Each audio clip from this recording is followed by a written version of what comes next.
దండోరా సక్సెస్ తర్వాత నందు మంచి జోరు మీదున్నాడు. వరుస సినిమాలతో సందడి చేస్తున్నాడు. తాజాగా ఆయన నుంచి వచ్చిన చిత్రం ugly story. Riya Jiya productions బ్యానర్పై సుభాషిణి, కొండా లక్ష్మణ్ దీనిని నిర్మించారు. ప్రణవ్ స్వరూప్ దర్శకత్వం వహించారు. ప్రచార చిత్రాలు వినూత్న రీతిలో చేసిన ప్రమోషన్తో ఈ సినిమా కంటెంట్ ప్రేక్షకులకు చేరువైంది. శుక్రవారం ఈ సినిమా ప్రేక్షకుల ముందుకొచ్చింది. మరి ఈ చిత్రం ఎలా ఉందో చూద్దాం.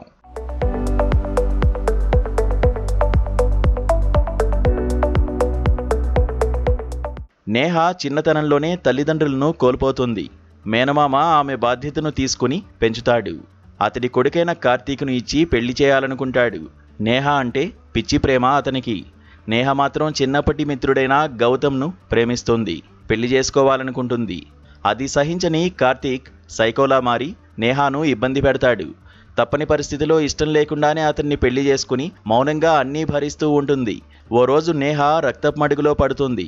ఆ తర్వాత కనిపించకుండా పోతుంది. అసలు ఏం జరిగింది, చివరికి కార్తీక్ ఏమయ్యాడు అన్నది కథ.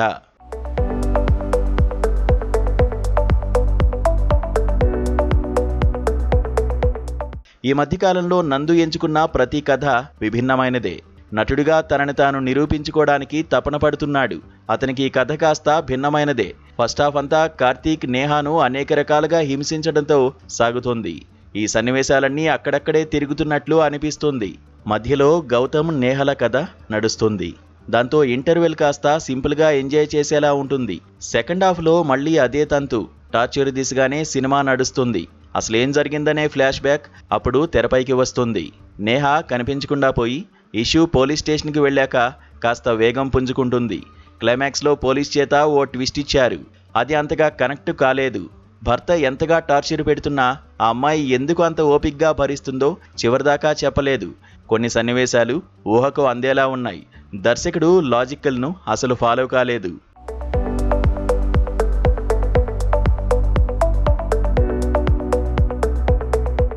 నెగటివ్ షేడ్లో సైకోగా నందు మాత్రం ఇరగదీశాడనే చెప్పాలి. స్క్రీన్ మీద ఎవరు కనిపించినా ప్రేక్షకుల కళ్ళు మాత్రం నందు సైకోయిజం మీదకు వెళ్తాయి. క్షణాల్లోనే 2-3 వేరియేషన్స్ చూపించి ఆకట్టుకున్నాడు. నేహా పాత్రలో అవికా గోర్ ఇమిడిపోయింది. రవి మహాదాస్యం కనిపించింది కాసేపే అయినా ఓకే అనిపించాడు. శివాజీ రాజా, ప్రజ్ఞా నయన్, మిగిలిన నటీనటులు పరిధి మేరకు నటించారు. కథానుగుణంగా కెమెరా పనితనం ఉంది. సాయి కుమార్ ధారా విజువల్స్ చక్కగా ఉన్నాయి. శ్రవణ్ భరద్వాజ్ బ్యాక్గ్రౌండ్ మ్యూజిక్ బాగుంది. నిర్మాణ విలువలు బాగున్నాయి. ఇష్టం లేని పెళ్లి చేసుకుని నరకయాతన పడుతున్న అమ్మాయిలకు కనెక్ట్ అయ్యే సన్నివేశాలు ఈ చిత్రంలో చాలానే ఉన్నాయి. అయితే అన్ని వర్గాల ఆడియన్స్ను ఈ చిత్రం మెప్పించడం కష్టం. ఇందులో హీరో సైకోయిజాన్ని సున్నిత మనస్కులు చూడలేరు. సైకో భర్తలు పెట్టే టార్చర్ను బయటకు చెప్పుకోలేక ఇబ్బంది పడుతున్న మహిళా అంతరంగాన్ని ఈ చిత్రంలో చూపించారు. దర్శకుడు రాసుకున్న లైన్ బాగుంది. క్యారెక్టర్స్ను బాగా ఎస్టాబ్లిష్ చేశాడు. కానీ కథ నడిపిన తీరులో ఎక్కడో మిస్ఫైర్ అయింది.